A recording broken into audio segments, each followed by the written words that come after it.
Queridos hermanos, queridas hermanas, generalmente yo comienzo directamente con la predicación, pero hoy es un año nuevo, así que hay que hacer un poquito diferente. Me gustaría a todos desearles un muy feliz año y bendecirlos grandemente, que el Señor los bendiga por este 2017. Como Douglas ha comentado hace unos instantes, toda esta semana hemos comenzado el año con una semana de oración en familia. Cada familia tenía por propósito poder estudiar un texto, compartir, leer, pasar un momento juntos y un momento espiritual. Y hoy me gustaría hablarles un poquito de este tema justamente. Familias unidas. Qué lindo es cuando la familia está unida, ¿no es cierto? Pero qué tristeza cuando la familia está desunida. Me gustaría comenzar por un texto de Ellen White. Como ustedes saben, Ellen White ha recibido o recibió el don de profecía. El don de profecía no quiere decir solamente de explicar o decir lo que va a pasar en el futuro. En la Biblia el profeta era todo aquel que también tenía como misión guiar a su pueblo. Y cuando la Iglesia Adventista del Séptimo Día estaba surgiendo, Dios suscitó esta profetisa. Y Ellen White tiene una frase que me ha gustado mucho con respecto a la familia y me gustaría que la leamos juntos. La sociedad se compone de familias y será lo que haga las cabezas de familia. Voy a recomenzar porque al principio cuesta un poquito. La sociedad se compone de familias y la sociedad será lo que hagan las cabezas de familia, es decir, los líderes de cada hogar. Del corazón mana la vida, Proverbios 4:23. Y fíjense en lo que dice ahora. Y el hogar es el corazón de la sociedad, de la iglesia y de la nación. El bienestar de la sociedad, el buen éxito de la iglesia y la prosperidad de la nación dependen de la influencia del hogar. ¿Cuántos conocían esta frase, esta citación? ¿Algunos conocían? 1, 2, 3, 4. A mí me parece muy interesante lo que ella dice. Primero porque habla y explica que el hogar es un poco el fundamento para toda buena sociedad, para todo buen funcionamiento de la iglesia e incluso la nación. Ahora, vamos a tratar de explicar un poquito. ¿Cómo piensan ustedes que está la sociedad hoy por hoy? ¿Cómo ven la sociedad ustedes? ¿Bien, mal? Los quiero escuchar. Mal. ¿Alguno hay que piensa que está bien? ¿Regular? ¿Algunos piensan que está sabá? Hay cosas que se han pasado buenas en el 2017 hasta ahora. Hace 200 años atrás, muchos países todavía practicaban la esclavitud. Hace 200 años atrás, pasaban todavía cosas muy feas. El derecho del hombre no existía. La sociedad ha mejorado, de un lado. Pero de otro lado, la sociedad también se ha realmente, no sé si decir depravado, pero que hay algo que no está bien en esta sociedad, sí estoy de acuerdo. Miren, le he puesto 3 imágenes, ¿sí? La primera imagen a su izquierda, la gran imagen, es la misma que la que está en el costado derecho superior. Como saben, ahora en el gobierno de Nieto en México, esto pasó esta semana, hubo lo que se llama un gasolinazo. Quiere decir, la gente estaba haciendo una propuesta, una protesta ante el gobierno para decir, nosotros no estamos de acuerdo con el gobierno y con la suba de precios de la gasolina. ¿Esto está bien o está mal? Está bien. Uno puede protestar, uno puede venir y hablar. Dios nos dice que conversemos con Él. No es porque Él sea rey, gobernador y soberano que no podemos tener un momento de diálogo con Él. Ahora, que la sociedad quiera hablar con el gobierno me parece muy bien. Ahora, díganme en qué tiene que ver la protesta contra la gasolina con lo que ustedes están viendo en imágenes. Claro, era para comer, ¿no es cierto? Por eso se llevan todos los televisores, todos los plasmas, ¿no es cierto? Hay imágenes que son extraordinariamente chocante. La policía que está con el celular sacando fotos a la gente que se lleva los plasmas. Hay algo que no está bien en la sociedad. Porque no me digan que eso es la culpa del gobierno. Hay algo que no va bien. La foto que está abajo a la derecha. Esta semana la revista Adventista de Suiza sacó una publicación. ¿Saben lo que es? La novedad. No es solamente muñeca amiga, sino que es un robot sexual. Chicos, ustedes se dan cuenta a qué punto la sociedad llega, que claro, evoluciona de un lado. Gracias a la tecnología tenemos luz, gracias a la tecnología yo puedo estar utilizando un PowerPoint, pero también gracias a la maldad del hombre podemos inventar cosas de este tipo. En todo caso, a mí me chocó la noticia, me chocó ver que puede haber ahora no solamente muñecas inflables, sino robot sexual. Me chocó.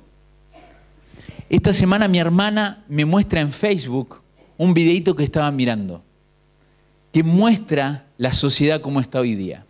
Un niño que estaba siendo, ¿cómo se dice? Harcelé, que estaba siendo acosado, es la palabra, acosado, verbalmente y físicamente.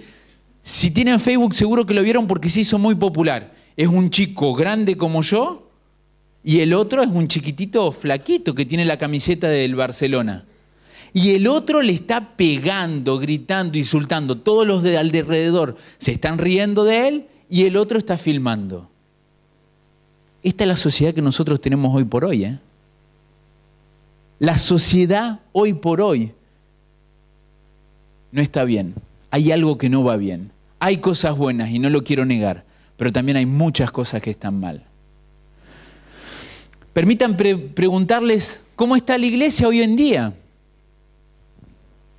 No quiero hacer polémica, pero a mí me parece que nuestra iglesia adventista del séptimo día está atravesando un momento de crisis a nivel mundial.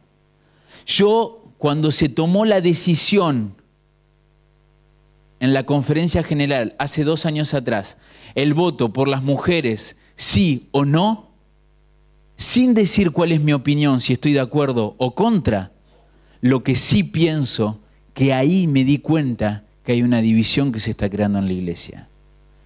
Estamos siendo atontados por doctrinas sin estar unidos por el Espíritu de Cristo Jesús. Y este es un solo ejemplo que podría darle de problemas que tenemos hoy por hoy en la iglesia. Hay problemas mucho más graves. La homosexualidad dentro de la iglesia es un problema gravísimo. Claro, siempre pensamos, a mí no me va a pasar. Mi hijo no, mi hermano tampoco. No, mi sobrina jamás de la vida. Pero son problemas de actualidad que tocan el interior de la iglesia. Y los dirigentes no saben qué hacer. Tercera pregunta. ¿Cómo están las familias hoy día? ¿Cómo están? ¿Bien? ¿Más o menos? ¿Qué piensan ustedes? Digan, hablen. ¿Cómo están las familias? Algunas bien, otras mal, otras me dijeron más o menos, en crisis. Miren, les quiero mostrar estadísticas, ¿sí?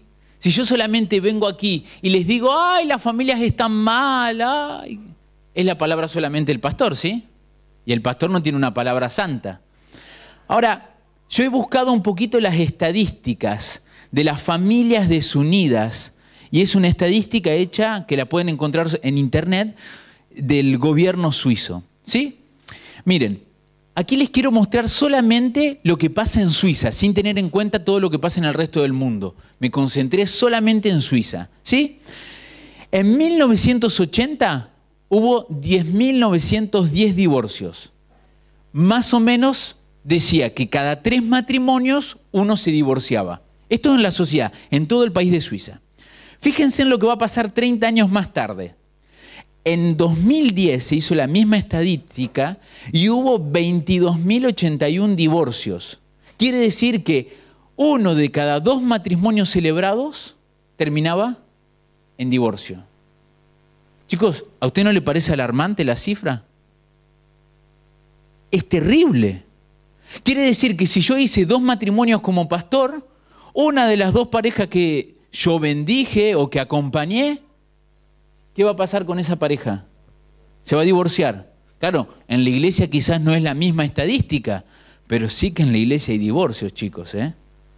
Y ustedes lo saben. Sin ir más lejos, yo me acuerdo, éramos 4 teólogos que vivíamos en el parque, en uno de los edificios de teología. De los 4 teólogos, éramos 8 parejas en total, evidentemente. De las 8 parejas, 2 divorciaron.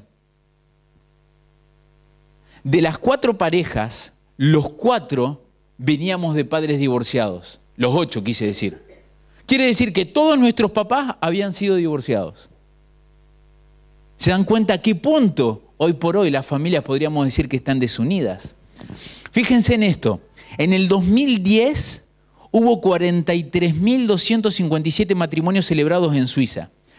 1 de cada 3 matrimonios está compuesto por personas que se habían casado al menos una vez. Y acá déjenme decir unas palabras por las familias reconstituidas. La Biblia no habla de familias, bueno, sí que habla de familias reconstituidas, pero no de la misma manera que lo vemos hoy por hoy. Ellen White no habla de familias reconstituidas, habla de la familia. Pero claro, una familia reconstituida es un nuevo desafío. Pero lo que me llamó la atención y por el cual yo les puse esta estadística es porque hace muchos años atrás, cuando iba a terapia, mi psicóloga me dijo algo que me había llamado mucho la atención. Mis 2 padres se habían separado, mi papá no había vuelto a hacer su vida y mi mamá sí que había vuelto a hacer su vida. Y cuando hablaba con mi psicóloga, yo le decía, pero es que no la puedo entender, porque todo lo que ella, mi mamá, reprochaba a mi papá, hay muchas cosas que yo las veo en su nueva pareja. Y la psicóloga se sonríe y me dice, ¿así? Y le digo, sí, claro. Por ejemplo, ella le recriminaba que por qué dejaba las medias tiradas en el piso, que por qué no colaboraba con esto, que por qué no hacía aquello. Y el nuevo marido hace lo mismo. Entonces mi psicóloga me dice algo que me dejó una lección de vida extraordinaria. Me dice, mira, Leo, cuando uno se divorcia, quizás no está pensando en cuál va a ser la próxima pareja que voy a tener, salvo que haya sido por otras circunstancias. Pero me dice, cuando uno se divorcia, generalmente la persona se dice, de todas formas, seguramente voy a encontrar a alguien que tendrá defectos, pero no los que tú tienes. Y esta amiga psicóloga, porque después se volvió mi amiga, me dijo, ¿te das cuenta, Leo? Quedamos con la ilusión que si nos separamos y si las cosas no funcionan, es porque el otro no me corresponde a mí.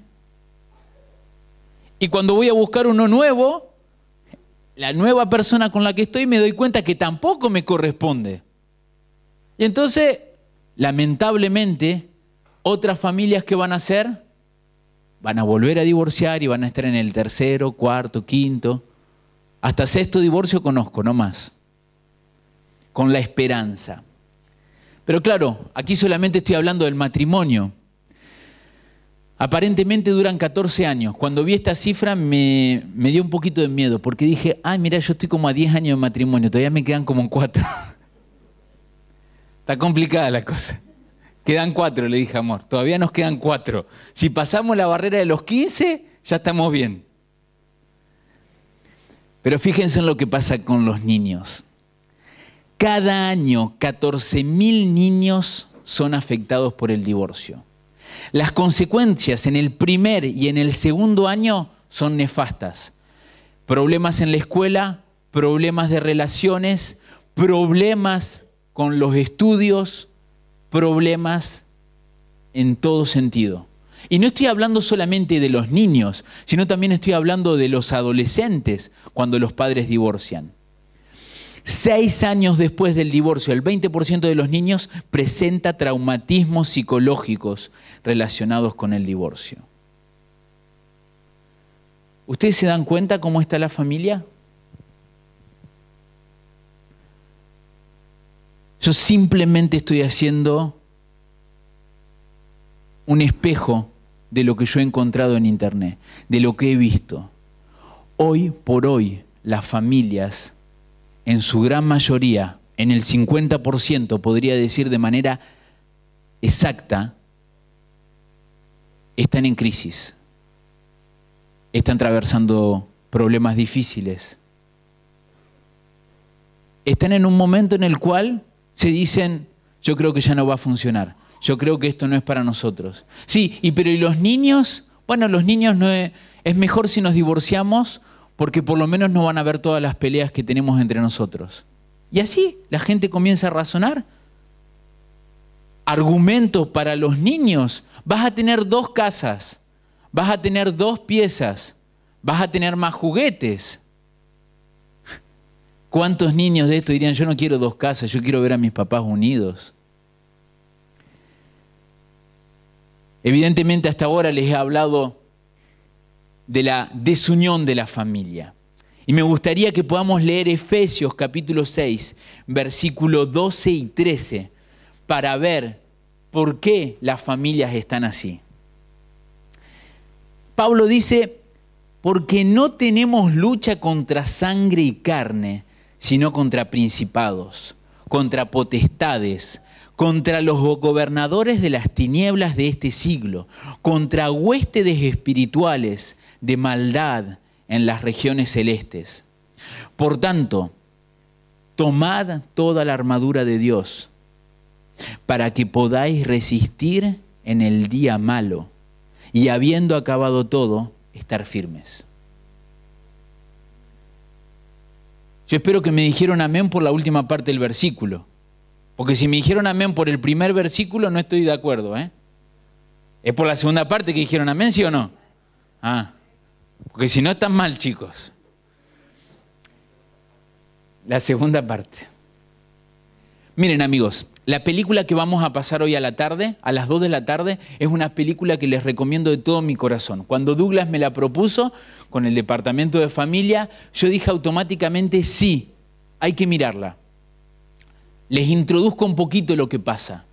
Lo que pasa es que hay una familia que está en crisis. Y poco tiempo después, no le voy a contar el final, tranquilo. Poquito tiempo después, una de las personas de la pareja que está en crisis de esta familia que está atravesando un momento duro, encuentra una mujer y esta mujer le dice, mira querida, tú no te estás peleando contra tu marido, tú no te estás peleando contra la crisis de la sociedad, tú no te estás peleando contra lo que la iglesia puede decir o no puede decir, contra quien te estás peleando es contra las fuerzas del mal. Ahora, yo no quiero ser drástico y decir, ¿por qué el enemigo, por qué el diablo, Satanás, el adversario de Dios, va a tener un propósito tan claro de ir a atacar la familia? No es porque lo dijo el G de White, sino porque, exacto, porque la familia es el corazón de la sociedad, de la iglesia, de la nación. Hace un tiempo atrás en una escuela habían puesto un cartel grande y las maestras habían escrito, los niños vienen a la escuela para que les enseñemos, no para que los eduquemos. La educación comienza en el hogar. ¿Se dan cuenta, no?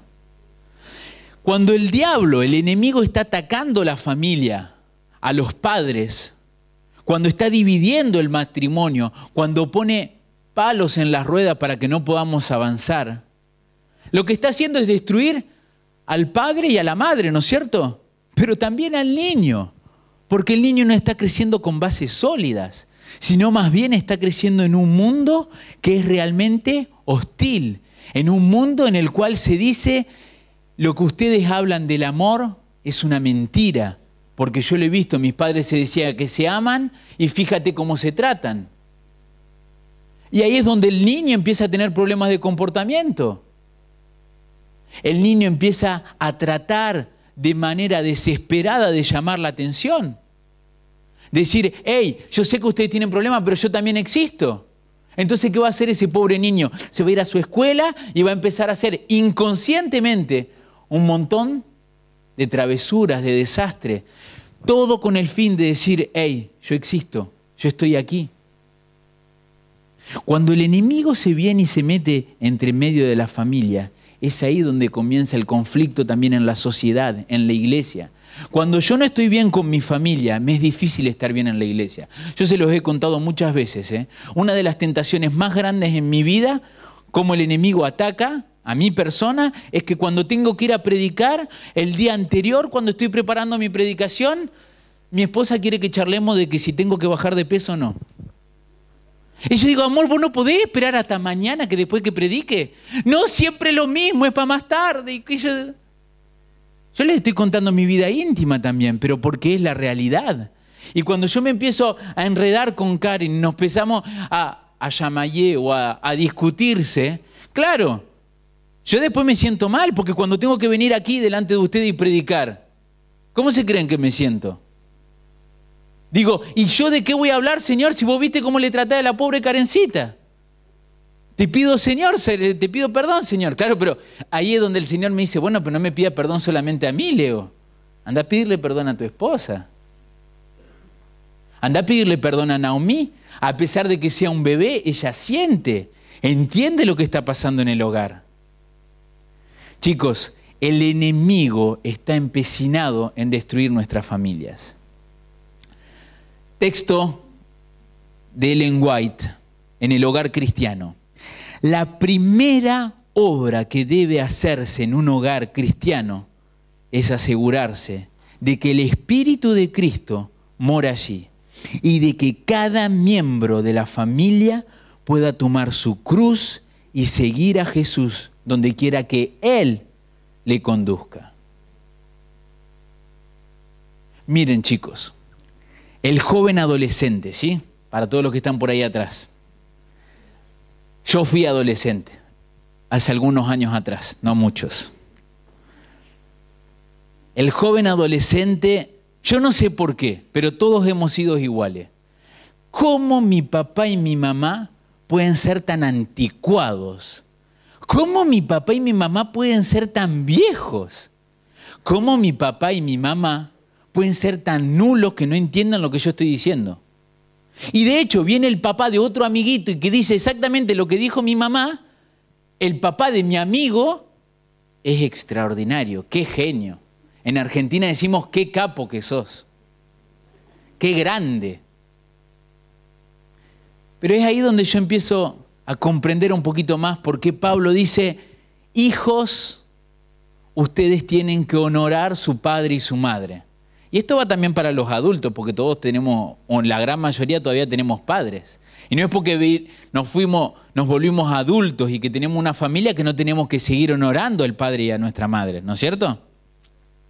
Pero después en Efesios capítulo 6, Pablo va a decir, ahora, ustedes hijos no pongan nerviosos a los papás. Tiene que haber una colaboración entre padre e hijo. Y es ahí donde yo me digo, claro, cuando tú no tienes a Cristo, es ahí donde se complica. Y esto me permite abordar la última pregunta. ¿Cómo lograr esto en nuestras familias? ¿Cómo hacer para que cada uno de nosotros en la familia, niño, joven, adolescente, mamá, papá, suegra, suegro, pueda lograr tener a Cristo como su centro? Dos versículos bíblicos que en realidad es el mismo. Vestíos pues, Colosenses capítulo 3, versículo 12. Vestíos pues como escogidos de Dios, santos y amados, de entrañable misericordia, de benignidad, de humildad, de mansedumbre, de paciencia. 5 cosas que tendríamos que hacer en nuestras familias. Tener misericordia, ser benignos, no quiere decir nada más y nada menos que ser buenos los unos con los otros, ser humilde, tener mansedumbre y paciencia. Todo comienza en cómo yo veo a mi hogar.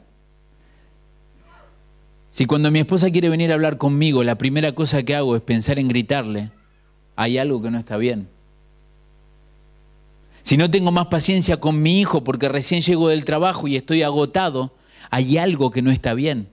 Es por eso que Pablo dice, vestíos pues. Y el texto no queda ahí. El texto termina de esta manera. Soportándoos unos a otros y perdonándonos unos a otros, si alguno tuviera queja contra otro.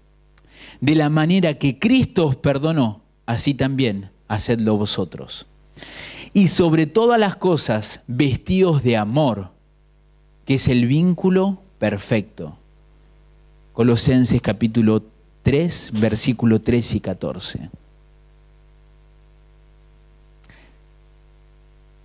Si yo tendría que hacer una estadística, no sé si Joao estará de acuerdo conmigo o no.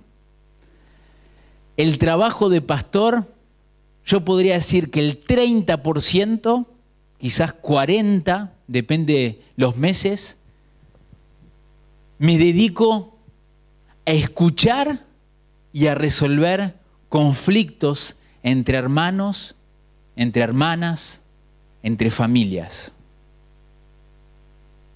¿Y saben cuál es una de las características típicas de estas discusiones? Yo tengo razón. Yo lo lamento, Leo. Lo lamento, pastor, pero acá si hay alguien que tiene la razón soy yo. El que está allí, hermano, hermana, esposa, hijo, está completamente equivocado. Y ahí la humildad, ¿saben a dónde la mandamos, no es cierto? La mansedumbre, la paciencia, atrás. Fíjense en lo que dice, soportaos unos a otros y perdonaos. A mí me llama la atención, porque acá Pablo no está diciendo que no se va a enojar uno con el otro, no está diciendo que no va a haber dificultades entre esposos, entre padres e hijos, entre hermanos de iglesia, no está diciendo esto. Al contrario, lo que Pablo está diciendo es que entonces, como hay diferencias, como somos diferentes, gracias a Dios, sopórtese el uno al otro. Claro que mi esposa no es perfecta, como yo tampoco soy perfecto. Claro que Luisito, a pesar de que es el anciano en la iglesia, no es perfecto. Como él sabe que el pastor de la iglesia tampoco es perfecto. Y todos sabemos que tenemos caracteres diferentes. Todos sabemos que pensamos de maneras diferentes. Sin embargo, ¿qué es lo que Pablo nos está exhortando? Soportaos. Soportaos y luego perdonaos. Cuando no hay perdón no puede reinar el amor en la familia. Y en la familia nos hacemos daño. A cotidiano. Porque no dijimos buen día, porque no estuvimos a la altura, pero nos hacemos daño. Y el segundo consejo que Pablo nos deja para poder ser victoriosos como familia, para poder ser un ejemplo en la sociedad y en la iglesia, tenemos que vestirnos de amor, que es el vínculo más perfecto. Cuando reina el amor, primeramente por Cristo, el reino de amor en la familia va a ser mucho, mucho más fácil.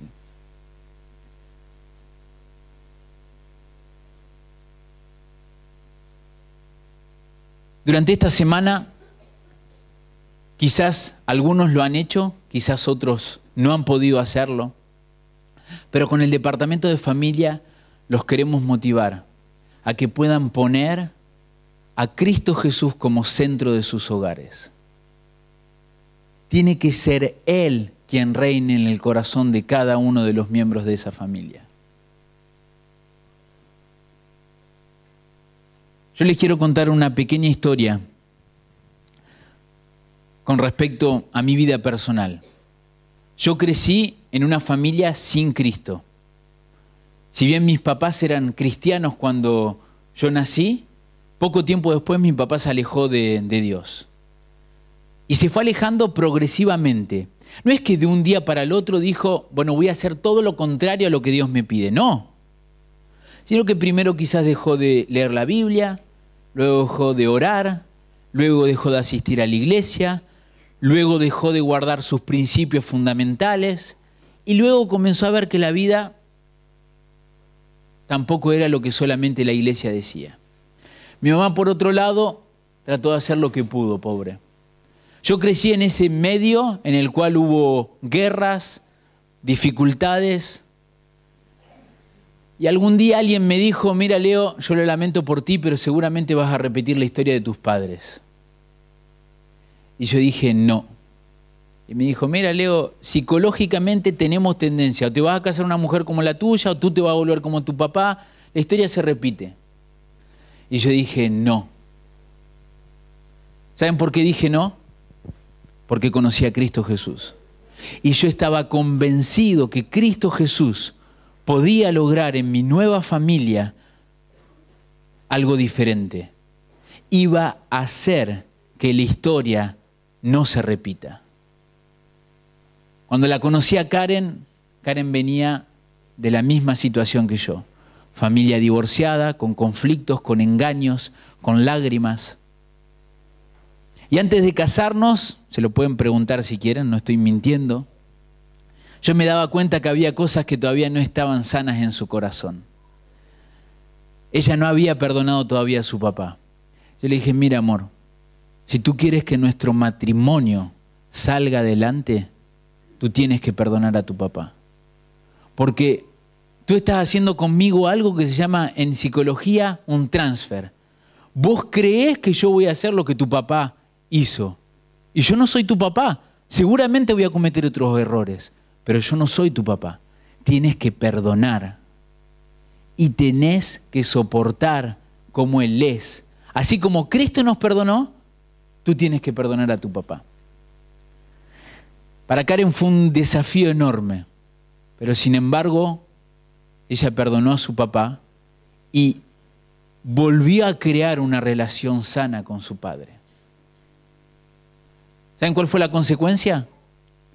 Todos los problemas que habíamos tenido hasta ese momento con Karen, de celos o de tonterías o de malas interpretaciones, empezaron a desaparecer. Cuando el perdón reina entre hermanos, es ahí donde realmente podemos avanzar junto a Cristo. Por eso mi deseo más grande es que este año en la familia comience sin rencor, sin dolor, que puedan comenzar diciéndose, quizás mi hijo me hizo mal, pero lo perdono y sigo adelante. Y quiero que Cristo Jesús sea el Rey y Señor de este hogar. Esta es mi oración más profunda para cada una de las familias de esta iglesia. En el nombre de Jesús. Amén.